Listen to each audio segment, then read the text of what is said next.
Founders, building connection and trust with your customers and your community is how you build a business.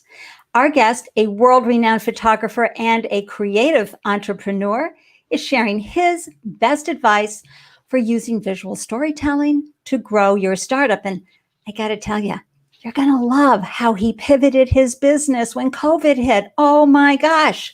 Stay tuned for the Startup Life Show.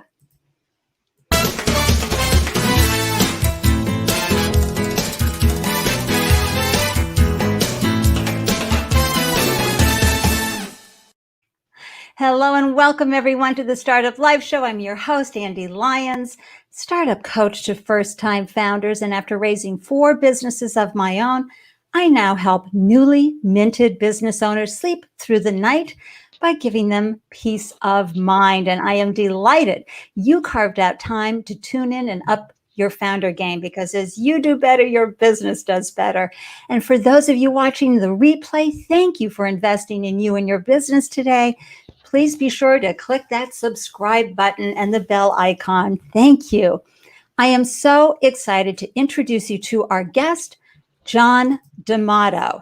And as I mentioned, John is a branded lifestyle portrait and virtual photographer who collaborates with speakers, trainers, and other expert-based business owners to create an emotional connection with their audience through persuasive visual storytelling. And John, I got to tell you, he is more than a photographer, right? Oh, love these photos. John sets his clients up for success beyond the photo sessions by coaching them on how to best leverage their image content for every touch point across their online presence. A former television producer, John has over 20 years of production experience and has been featured as a portrait photographer, expert on several NBC Universal daytime shows. And when COVID hit New York City hard in March of 2020, John turned his camera lens to the virtual and live stream world, capturing extraordinary content as our world adjusted to the challenges of living with a pandemic. And I just have to say, I am so thrilled and honored to bring this amazing entrepreneur on the show.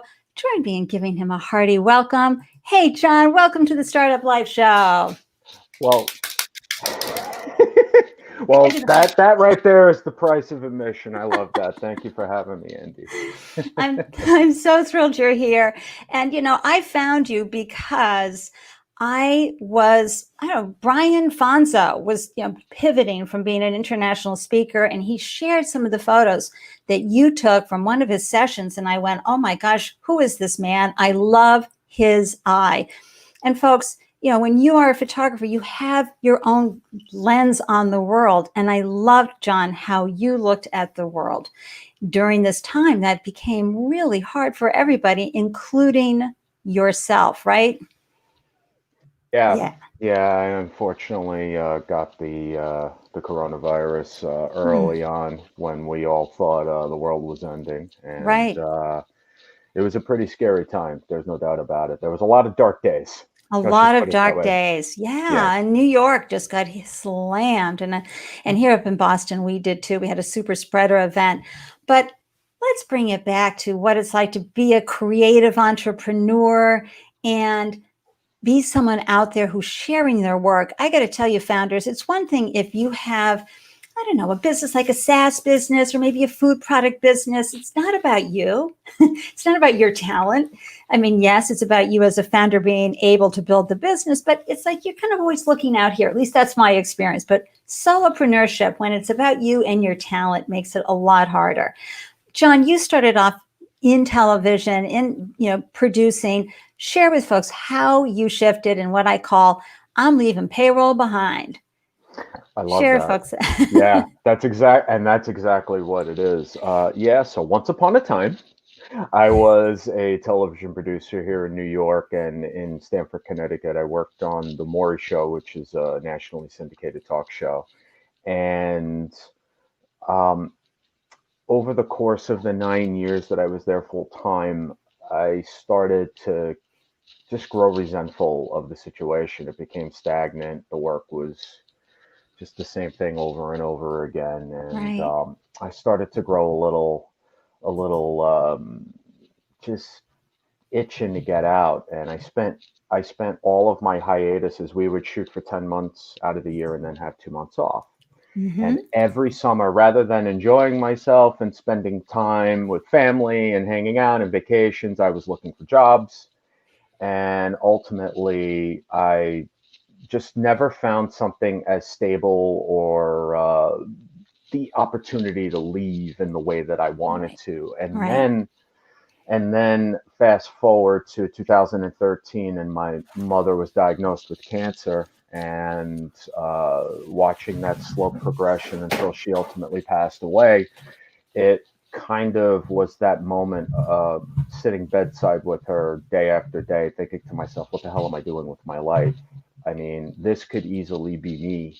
Yeah. And if I were in that position, basically, I would have a list of regrets that would be too long to share on this broadcast. Oh, so you had your So big epiphany moment. I mean, I did. and founders, you know what it's like. It's hard to sometimes jump that ship because of the high level of uncertainty. And also, we wonder if people are going to, I mean, really, there's just so many unknowns, again, especially when you're a creative, when you're an artist, when it's your talent. Yeah. So, and I'm so sorry for the loss of your grandmother and some of those thoughts that you had about the regrets. I'm sure I can get a high five, thumbs up in the comments. Be sure to share even in the replay as well. If you had that moment where you're like, oh gosh, I do not want to live with regrets. So, John, what happened after you felt that moment of, okay, I've got to do something now? How did the next step happen? The next step was following through the way that I had been. She passed away in December, and I finished the season out on the show and did the same routine that summer. Couldn't find anything, but this time when I went back, it felt different. And as soon as I got back, I ultimately I ended up quitting after the first day of production. I just quit the next day, and I didn't have a plan. I didn't know what the hell I was doing. I never even wanted to be a business owner because, as you're familiar with, the fear of uncertainty. It's I don't know what the hell I'm doing. I never wanted to do that. I always just wanted to create good work, and at that time it was video work, and Right. then but ultimately there was this passion on the side that I had been developing 3 years prior to me quitting, and that was photography. It was my outlet. It was my creative outlet because I didn't have anyone telling me what to do. I would grab my camera, walk around New York City, take photos of the streets, just shoot different things. That graduated into photographing my friends and my colleagues at work, just portrait sessions, having fun. And then I met my first photography mentor during a shoot for the show. I'm in this guy's studio. He's working with this gigantic camera, and these photos look absolutely amazing. And I'm like, I want to do that. And that's what sparked the whole thing. That is so cool. I got goosebumps when you told that story, John, when you met your mentor. That is really cool. Yeah. Yes, Marielle. John, Marielle is our world-renowned makeup artist. She has a whole business, a makeup artist called Marielle Artistry. Mm-hmm. And so she's the one who would prep your, Seth Godin's, your folks that you're taking photos to get ready, as well as the movie stars that are local, et cetera. Marielle, I'm wondering if you walked out. I mean, how hesitant were you when you started your business? Because, Marielle's a hustler, so it might have been natural for her. And then Nikki from England and the wonderful designer of all of my artwork. Hi, Nikki. You walked out midday. Dang, girl.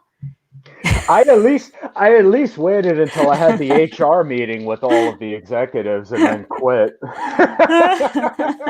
But yeah, nice. Sometimes, Andy, what it really boils down to is, you got to feel the fear and do it. You just got to do it. Otherwise, it's just never going to happen. And you got to, the way that I refer to anytime that I come up against a challenge that I'm not used to in my business, what I do is I just talk it out. Or as I say to my friends, I burp it out. I just burp it out, bitch and moan a little bit, and then I just do it and just see, take it Yeah. from there. I am very envious of all of you who just walked out. I have been fired. In fact, I've been unemployable, everyone, since 1992. Wow. I fell off the wagon twice. I fired myself after 3 months, and then I got fired after another gig after 3 months. It's just, I get fired. But I would have liked that opportunity to have walked out. So you had to figure a lot of things out. Some people, you set up a business model and you're developing, whether it's a tech company, a life biosciences company, a food business, you've got something concrete that you're doing. As a creative, now you're building your knowledge, your talent, you're getting better, you're taking more chances and risks and bringing your incredible eye for the photo, but you have to find customers who are going to pay you. Yes. Share with folks how that went for you. How did you find the customer segment you wanted to work with? I mean, you could have gone with pets. You could have gone, different routes. Why people and why that segment? Well, originally when I first started, it was basically whoever had a pulse and a checkbook, I'm in. So I shot pretty much everything under God's green earth. And, I was just making it work. We're talking bar mitzvahs, corporate events, dog, pets, families, kids. I mean, everything. And that's so good. And that's so real, everybody. I'm sure I can get a thumbs up too in the comment section for any creative who's been there, right? Even as a foodie, for sure.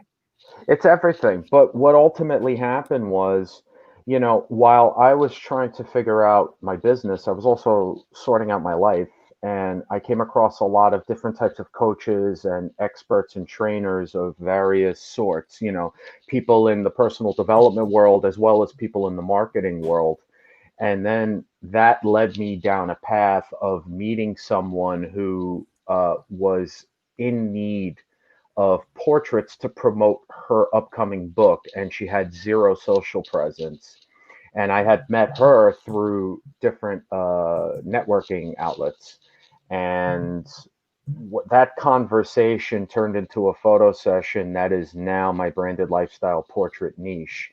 And the niche is geared towards expert-based business owners, because when I was freaking out at 3 o'clock in the morning trying to figure out what the hell I was going to do, waking up in a cold sweat, completely freaking out, these were the people that I leaned on that became a part of my network. And I realized that where there is one person that has this need that's within this community of awesome people that do really cool things because they help other people like myself, I want to serve those people. So rather than working in a business where it's based on ratings and kind of, working on these conflict stories, and it just left me completely just empty emotionally, because it's just crazy depressing stuff every single day on that show. Now I'm working with people who build people up.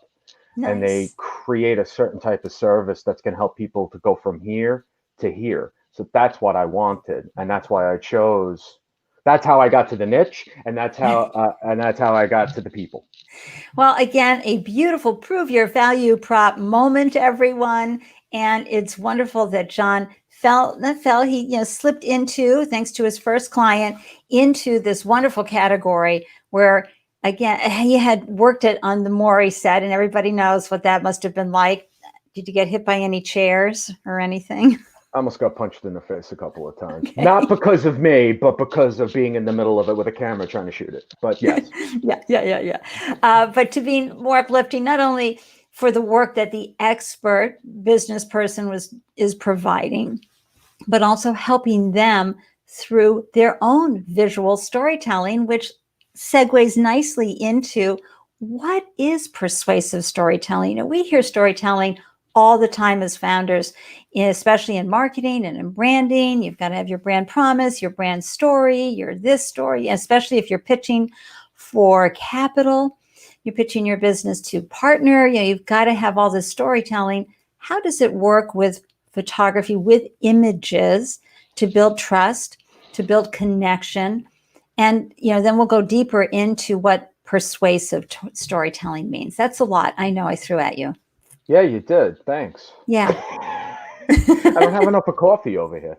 Now, essentially, the bread and butter of what I do is based on one very simple thing, which is as a business owner, as the face of your business, as the brand of you being your own brand, the concept is to build relationships with your audience as a way to build that community of advocates and clients, right? And the way that the photos play into that is by giving your audience an indication of who you are, who you serve, how you serve them, and why you do what you do through these photos. So it's a combination of lifestyle activities that show your process.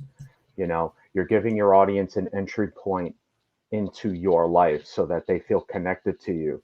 You're establishing credibility by showing yourself how you work with your clients, how Yeah. you create your magic, and the glue to the whole thing is emotion. If there's one thing that I got by working in television, it's that emotion is what drives people to do things, to motivate them to want to get better. And the way that you create that emotional connection is by, you know, lifting the veil into your life in different ways through these photos and by sharing the different expressions of emotion that visually punctuate the sentiments of every single story you tell. A photo on its own is never going to inspire someone to pick up the pen and sign on the dotted line, but it will inspire them to pick up the pen because you're creating that connection, because everyone who views your photos is qualifying you the second they see that photo. It's, do I like this person? Do I want to know more about them? And that's why creating images, a portfolio of images that spans the emotional spectrum from joy and happiness and wins and all that good fun fluffy stuff, all the way down to vulnerable and pensive and ruminating and questioning and failure and everything in between, gives you the visual arsenal to be able to truly make those words, that copy, that website, those social posts, that blog, that ad come to life. And it really is what inspires people to stop the scroll, see what the hell you have to read, and then follow through on that call to action because they feel connected to you because you're sharing you. And that's what persuasive visual storytelling is all about. It's not putting on a show in front of the camera and trying to be something you're not. It's simply you being you and being you from the very moment that they meet you. Wow. You taking notes, folks? I am. I put the timestamp on that so I can go back to it. It'll be in the show notes so you can find it. John, that's amazing because, you know, those of us who've been building online presence, you see a lot of these glam photos. Yeah. You know, there's nothing wrong with a well taken photo, but being able to reveal yourself is not easy. I mean, my husband always says, how come I take a terrible photo? And I said, because every time you get in front of the camera, you're kind of like, Right. who wouldn't look, excuse me, who wouldn't look terrible if they put that look on their face? But people Yeah. do freeze up and they get a look and they're like, that's not how you look when I don't have a camera. How do you get someone to be comfortable in front of a lens? And what is your process? Because it's not just like, oh, let me show up and take some photos of you. There needs to be some connection that you create first with your client so that you can then have that wonderful outcome for a portfolio of images. Yeah. Well, the process starts the moment we get on the phone because I do a lot of strategy beforehand. And you're right. There is no, I'm going to pick up the camera and we're going to go to the park and we're going to make it happen. You know, that leaves things up to chance and it doesn't necessarily reflect all aspects of your business. Before we even show up, I'm going through all of the litany of questions to kind of parse out who the person is and who they serve and why they do what they do and how they do it, all of that. But what I'm also doing is I'm paying attention to how they're responding to me and gauging their personality. And I'm also throwing out different ways of explaining things, leveraging aspects of my personality, because that will tie into how I direct them in front of the camera. If they respond to me, being a smart ass and sarcastic and going that route, that's when I know I got to lean in on that because that's going to open the person up. Or do I have to be the kick in the ass and the motivational person and go that route, especially for people who are extra nervous in front of the camera? I lean on the fact that I used to be 300 pounds and very overweight and embarrassed by the camera and run away. So I tough love them based on my own experiences, and I open up about that. So, and as I'm shooting, we're constantly adjusting. Do I need to talk more, or are they doing the thing and they're feeling the moment and they're giving me the changes and they're adjusting their face and they're responding to very little direction, then I go that way. It's a game of give and take. It's a feel it out process, and it starts the moment that we get to work before I even pick up the camera. And those of you, especially again the solopreneurs and the creatives, you know your work has to be speaking for you through images before, and it's again and again and again on whatever platforms you're hanging out on, so that people continue to see you in different ways and modalities and expressions, so that they can find that connection with you, feel safe with you, and start going, you know what, I may explore working with this person because I've seen enough of what they're doing and these images. And, you know, to me, that's why you hire someone like you, John, is because you don't want just your kid, your neighbor, iPhone taking the photos. It is not just the photo, in my opinion, of the person's, you know, wonderful face and their great outfit. And as Marielle would have them looking phenomenal. It is the ability to capture that whole feeling, that whole vibe of where they are. So do you make sure you go to a space that they feel great in, or is that important to you? Yeah, no, figuring out the location stuff is also a part of that pre-session call.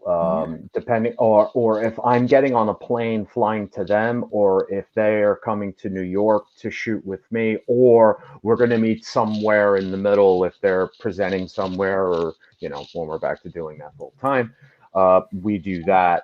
But going back to the thing about the way you look, all of that stuff is important because that stuff is important in cementing the way you present yourself in front of an audience, and it's definitely not something that should be shorted on. It's important, but the whole goal of the outfit and the makeup and the location and the activity, it all ties back to the face, to the expression, because the first place that everybody goes is to the face, because that's how we are wired as human beings. You go right to the eyes and you want to see that person and feel that expression, and then everything else driving the attention to that face. So it all plays together. But if you just go for vanity-based images, you're leaving a lot on the table, because what happens there is there's no for the audience to kind of feel like you're a relatable person. If you look like $1,000,000 and you're standing on a cliff somewhere and there's beautiful mountains in the back and it's this huge, like those types of shots are awesome to sprinkle in, especially placed within a particular context of the story that you're sharing with that image. But if you just share that stuff, you're too much of a superhero for people. And as creatives, it's important to position your work in a way that lets your audience know, yeah, you're going to look like a superhero and we're going to present you as a superhero, but you also have to be relatable. You have to let people know that you bleed just as much as they do and you suffer as much as they do, because that then will let them know that you are a symptom of your own success and you can help them do the same thing. Right. And if you don't have the right background, or if you're wearing the wrong clothes, no one's going to get to your eyes. You're going to confuse them. You're confusing them. Yeah. They're not going to see the window into your soul. No. And it takes someone of your caliber, John, to help people get comfortable with that camera and allow the veil to come down and allow people to go into their soul. Because you and I know when you're photographing someone, you know when they're showing up in their eyeballs and when they've got that, lens on, right? Oh yeah. Oh yeah. Oh yeah. Yeah, if someone tries to fake smile in front of my camera, I tell them to stop because I'm dying a little bit on the inside. We only want the real stuff. Hey, I love Marielle's comment. I can imagine John is able to capture great expression from his clients because he has a totally comfortable vibe. And most people are uncomfortable in front of the camera and really need to feel good vibes to show their best side in front of the camera. Yes, Marielle, you work with enough photographers, so you know how this goes down. And it's very special. So I'm just encouraging any founder out there, because you are the visionary behind your business. And, you know, even if you have a product, a tech business, a life science business, you will be in front of a camera, video camera, or a still photography camera. And you need to have those right photos to showcase. You cannot do the casual, you know, someone take it quick, or, oh, hey, $85 for the headshot. Okay, that can be, you know, fine as a placeholder. But when you want to step up your game and really bring your influencer status, which may be just starting with a tiny, tiny audience today, but you want to take it bigger, you're going to need this kind of persuasive storytelling with someone talented like John. So, John, how does one figure out a business model? Because, you know, you and I were talking earlier this week during the tech check. I don't know if you guys have seen, I don't even know who put it out, but there's this quote short story of a young woman who gets fired, and she, you know, sits on her couch all day and eats. A friend finally pulls her out to a cafe, and they start talking about LinkedIn. And she noticed that her friend had a horrible LinkedIn photo. She takes her photo for her, and then 1 year later, she's a professional photographer with, you know, images in major magazines. Like, that's total fairy tale land.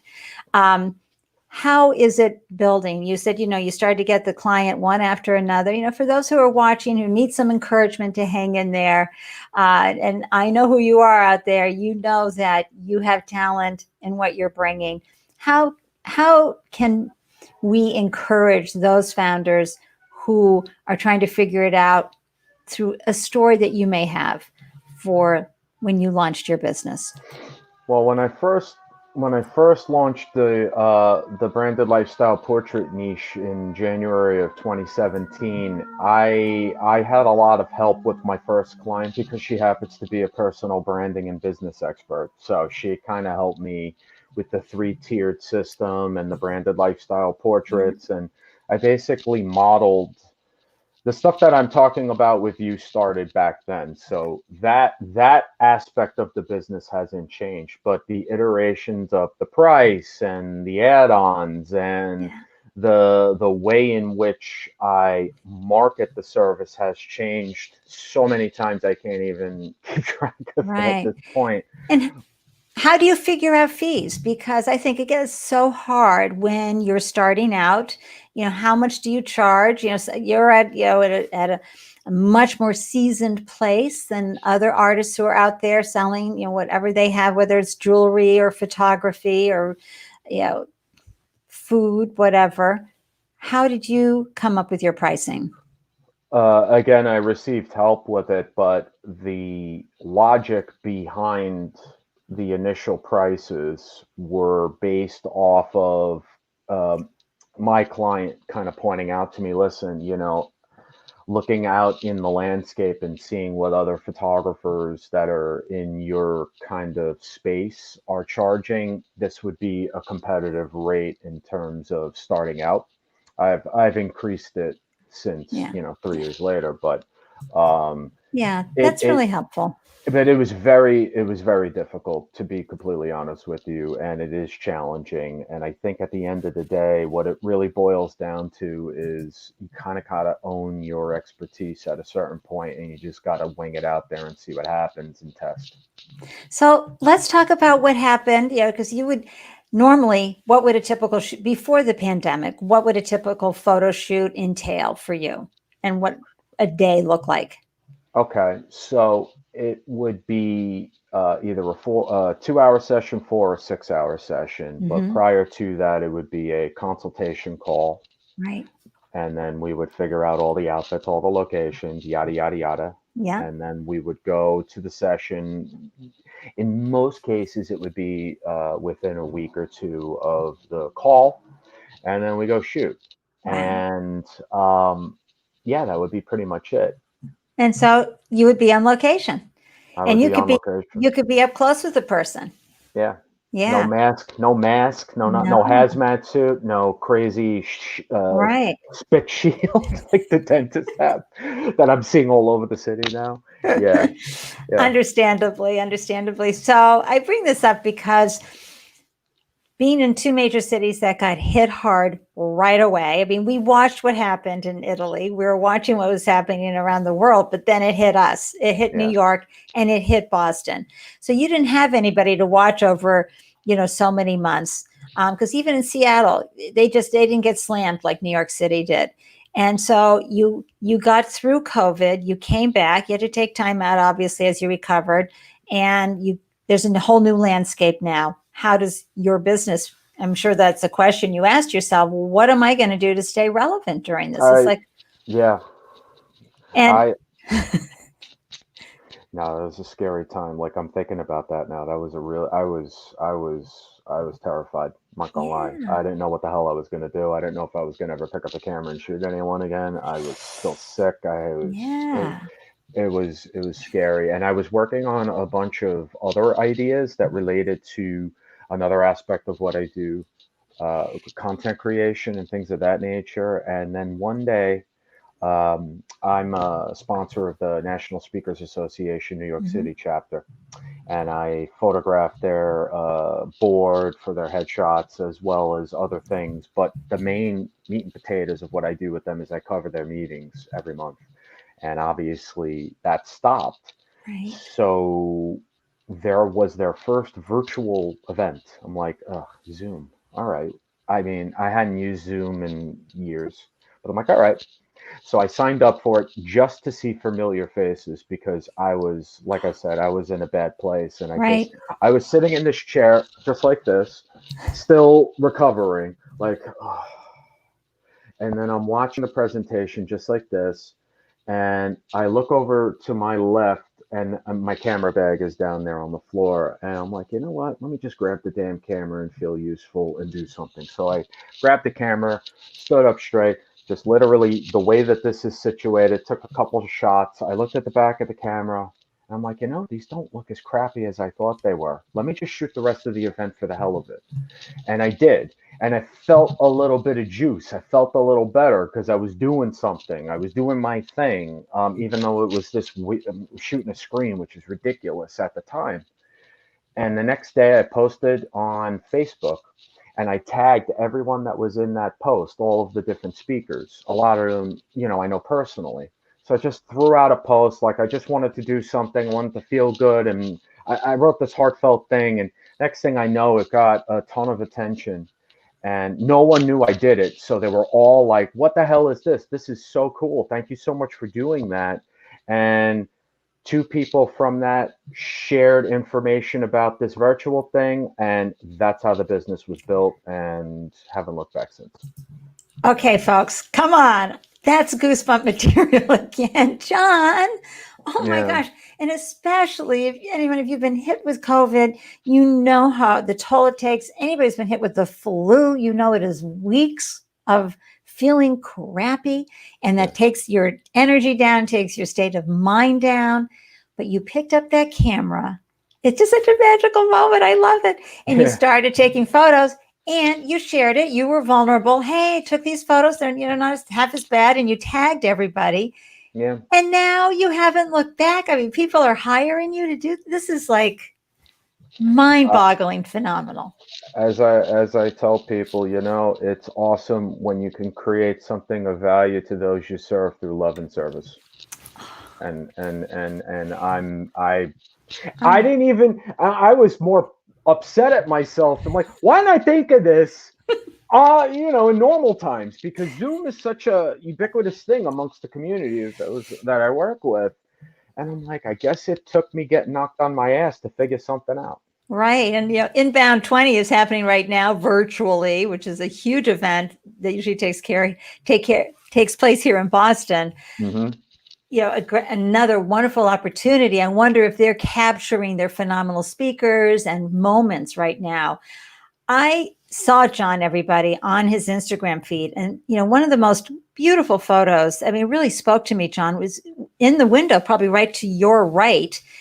You were sitting there looking out onto the city. And it just captured this feeling of what's going to happen, what's happened to my city, what's going on. Oh my gosh. And I was just drawn in by the photo. And then I started following and seeing these. Seriously, you've got to go to John's Instagram feed. And, I'm going to put all the links into the show notes. I'm going to throw some in right here as well to see what I'm talking about, because it's unique. It's one thing to be able to create a beautiful photo, and you do a phenomenal job, whether it's in a studio or a landscape place, but to have someone who's speaking their turn up in front of the camera on Zoom or on a StreamYard event like this and capture them sharing something that's important to them. It's beautiful, John. Congratulations for what we call a major pivot for your business, but also what Arlen Hamilton from It's About Damn Time would say, you have a high AQ, adaptability quotient, something every founder should have. How was that transition? Talk a little bit about that. The beginning was tough because I was still getting through the whole I'm worn down. And at the beginning, it was a bit of a free for all with everyone reaching out because, I'm not too sure how many other professional photographers leverage this virtual photography thing. But in my circles, no one had done it yet. So it had that new car smell type thing, and everybody was jumping in, and it was exhausting. But as we've gone along and I've gotten used to things and it's kind of slowed down, and now it's at a much more easier to deal with type of pace, it's been good. And the thing about these photos is that, a lot of the things that I tell my clients are, don't just use these as images to promote your virtual services, because people are looking at these photos like they look at your regular photos. They're looking at your expression. You can use these images in a much wider variety. So I'm starting to notice speakers and the trainers that I work with actually doing that. They're leveraging it beyond just the, hey, I do virtual services. That is the prerequisite.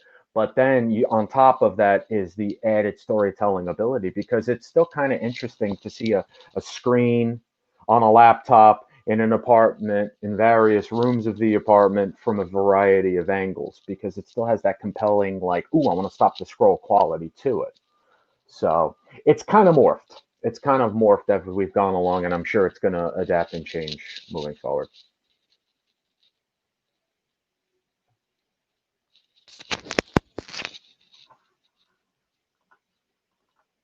Oop. Hold on.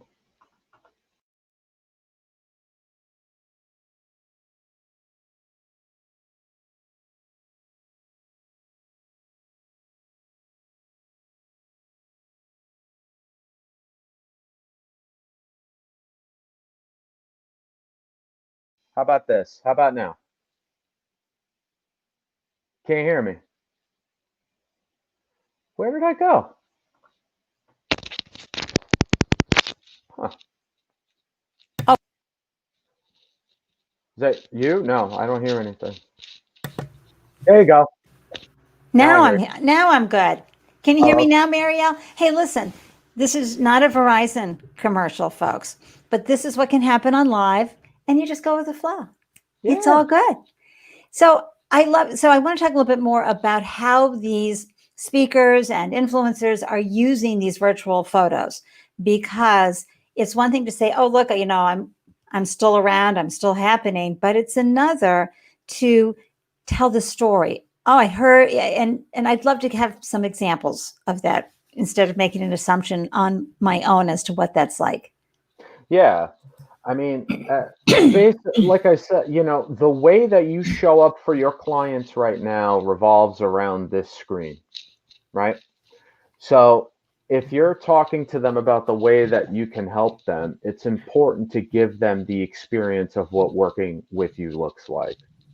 So that's why it's essential to have these for the landing page, as well as to have content like, as I mentioned before about the whole, I do virtual stuff now. That's important. But since the way that they're going to communicate with you is through this screen, it's nice to additionally leverage these images for a larger social strategy. Meaning, if you have stories that go beyond just the virtual component to it, it's important that you match those expressions in the photos, because even though it's a screen, I'm still shooting for expression. That is number one.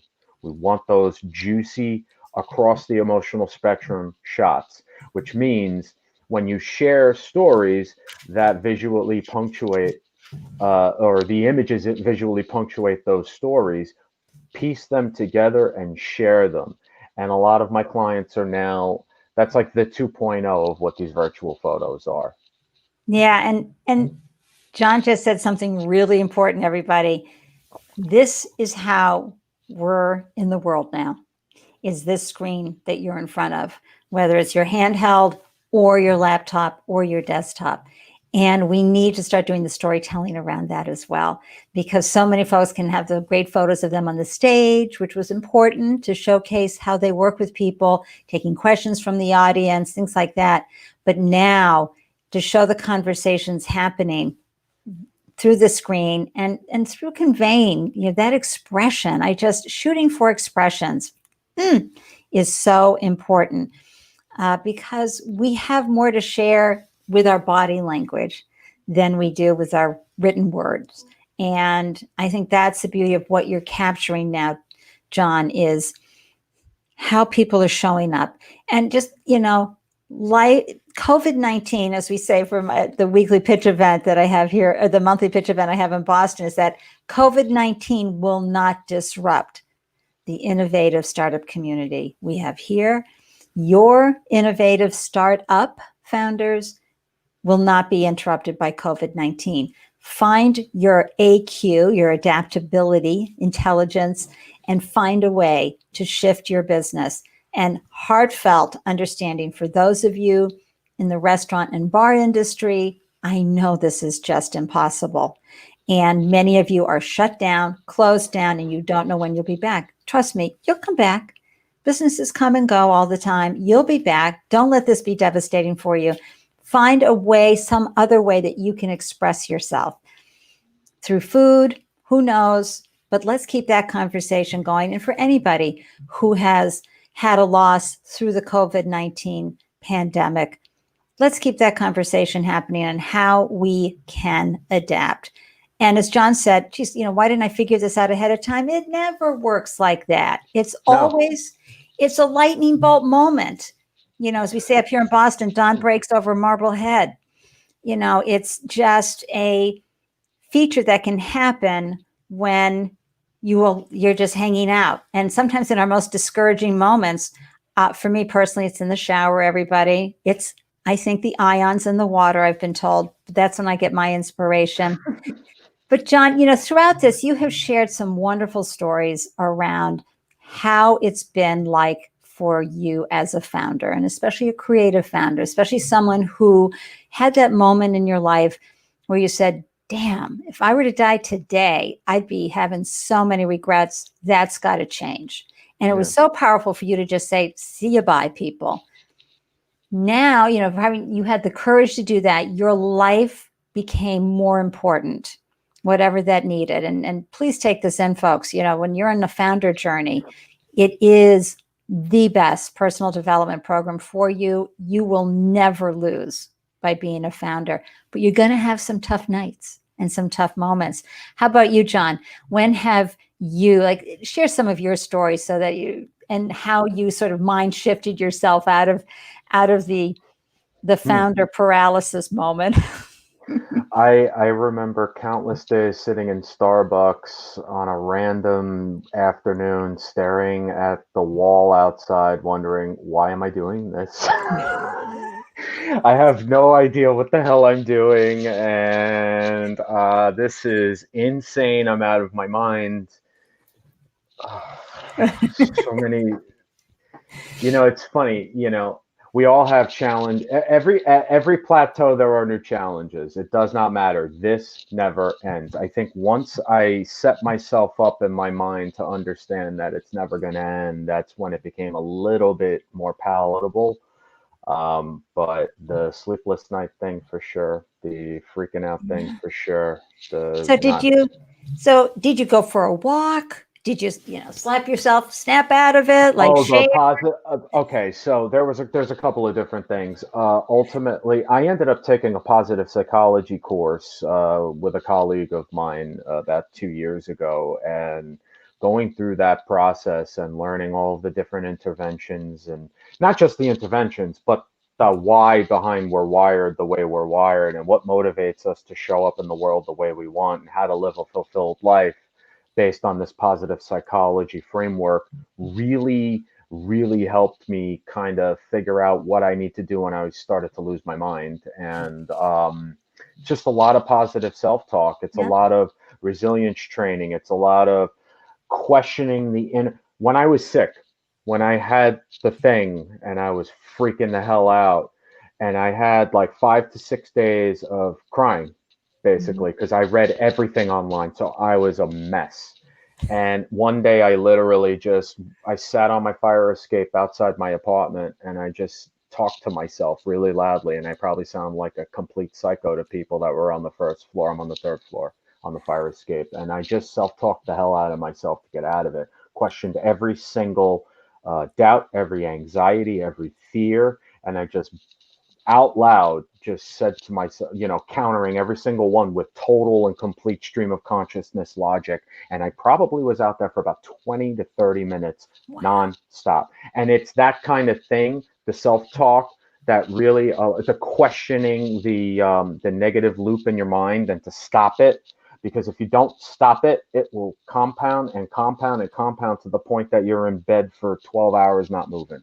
Yeah. So, And Byron Katie does a great job with that in her book, The Work, because she asks the question, who would I be without that thought?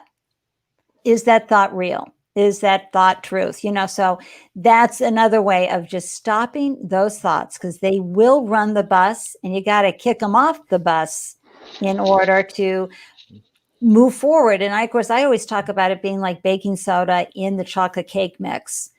Alone baking soda, like fear and doubt, tastes terrible, and they can just feels terrible when you taste it. But blend it into the cake, that cake is going to rise and have a great successful outcome, and you're going to eat it all up. Same thing in the positive mindset. It's not woo-woo. It's not, oh, I don't have any weeds in the garden type of conversation. It is, you're taking action. You're using the neuroscience techniques on that side of your brain that are scientifically proven, and you're hacking your brain so that you can create the positive outcome, so you can do your best to come out the other side. And when you're sick, John, it takes a whole nother level. So you had the double whammy. Yeah, it was a real party. It was a real party. Actually, the COVID and, having your own business that you had to keep moving when there weren't people, folks that were on payroll, bless your hearts, yum, delicious. You know that every 2 weeks until you get laid off, you're going to be seeing something there. And then there's unemployment. I know here in Massachusetts, we've got some nice pandemic unemployment insurance, which is wonderful. Maybe New York has helped you out as well. But very scary. And I really appreciate, John, that you shared that fire escape story. Yeah. And I'd love to know any other founders who've had to quickly, the old saying, you got to build the plane on the way down. That's entrepreneurship.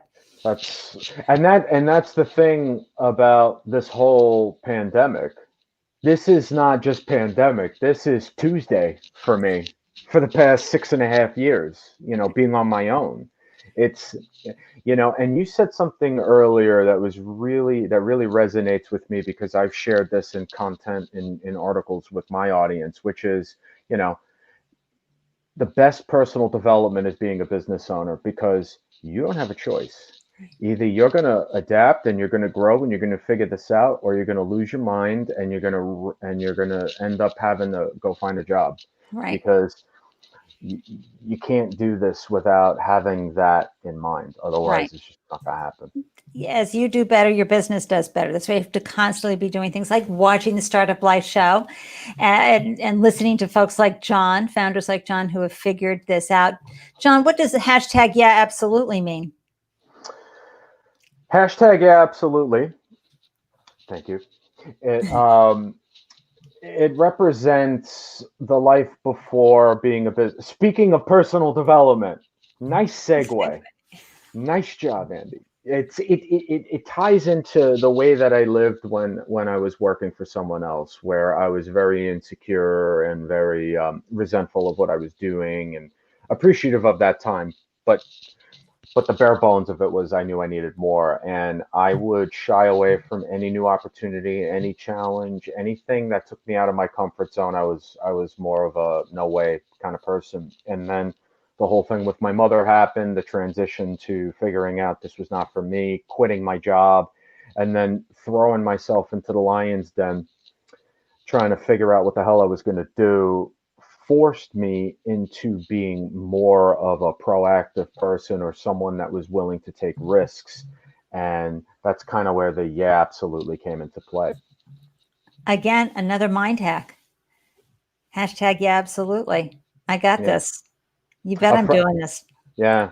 A friend of mine actually pointed out to me, she goes, you say absolutely a lot. I'm like, I do. She goes, yeah, that could be a cool like hashtag for you, because it kind of plays to your personality. And then it was afterwards that I realized, yeah, it makes sense because of everything I just said. I'm like, that's perfect. So I've been using that now for a couple of years.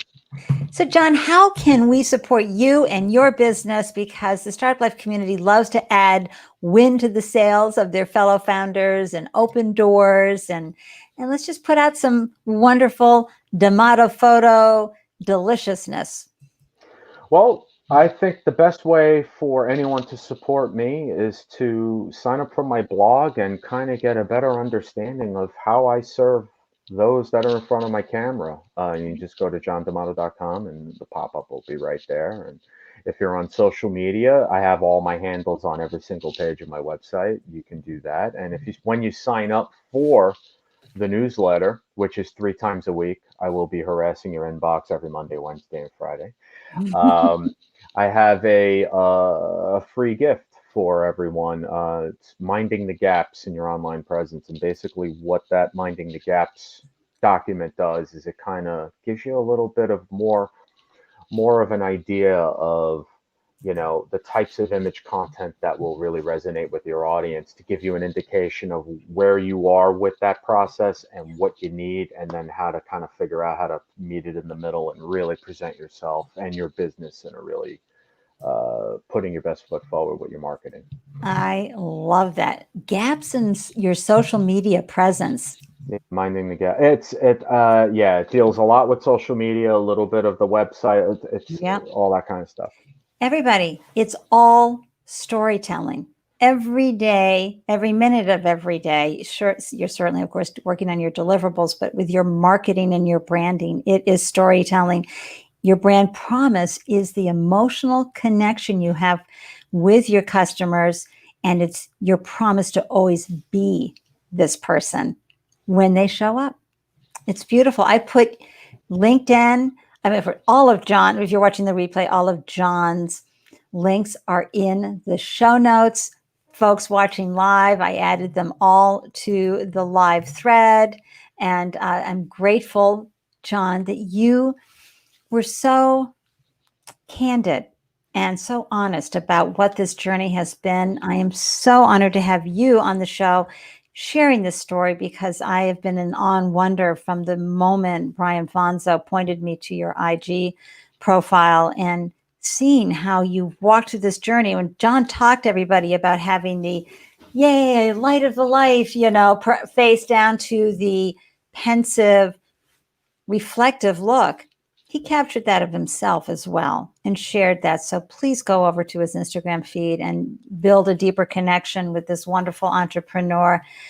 John, thanks for joining me. Well, thank you for having me. It was awesome. It was so good. I'm going to see you on the other side. I'm just going to have a little chat with everybody.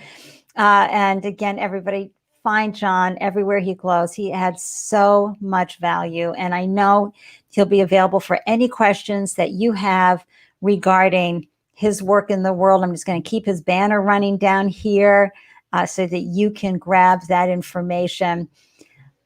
Viewers, thank you for tuning in and thank you for joining us today. Yeah, I'm so grateful, genuinely grateful for your time and your presence. And replay viewers, so honored that you tuned in. And if you have any questions for John or for me, pop them into the comment thread or reach out via email. We're here for you and your businesses.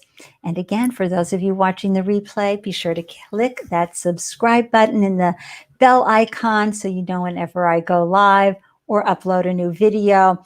And founders, honestly, you do not need to struggle alone. You heard John talking about getting coaching, a mentor for photography, all of that to help him with his business. You can do that with me as well. I offer 2-hour strategy sessions or 2-hour funding strategy sessions for those of you who are raising capital. I have on-demand founder support. You can grab me by the minute, 10 minutes, 30 minutes, whatever works for you. And I do pitch deck reviews. See, I've raised millions from VCs, thousands from angels, and I co-host a monthly pitch event. So I know what investors are looking for in their pitch deck. So book a 15-minute complimentary session with me. We'll have a great conversation. It'll always go longer than 15 minutes. And we'll see how we connect and fit during that conversation. I have the link to do that in the show notes. Let me tell you who's coming on this Friday. Phenomenal woman who's going to help us scale our businesses. And this is 1 p.m. EST on the Startup Live Show. It's Carolyn Soldo, probably a future client for John, an expert in her category. And she's one of the most recognized business growth coaches for entrepreneurs, especially female founders. And if you're ready to scale your business, or if sales have stalled in your business, you'll want to join us for an impactful and actionable conversation with this powerhouse of a female founder, amazing woman. Again, that's 1 p.m. Friday, September 25th. Yeah, 2020. Viewers, founders, look, the journey is hashtag the struggle is real, but it's also hashtag the struggle is amazing, and the outcome and the feelings that you're getting along the way are amazing. So be sure to stay fluid and flexible. Keep finding those solutions. Keep showing up for yourself and for your business. And remember, you've got this. See you next time. Cheers.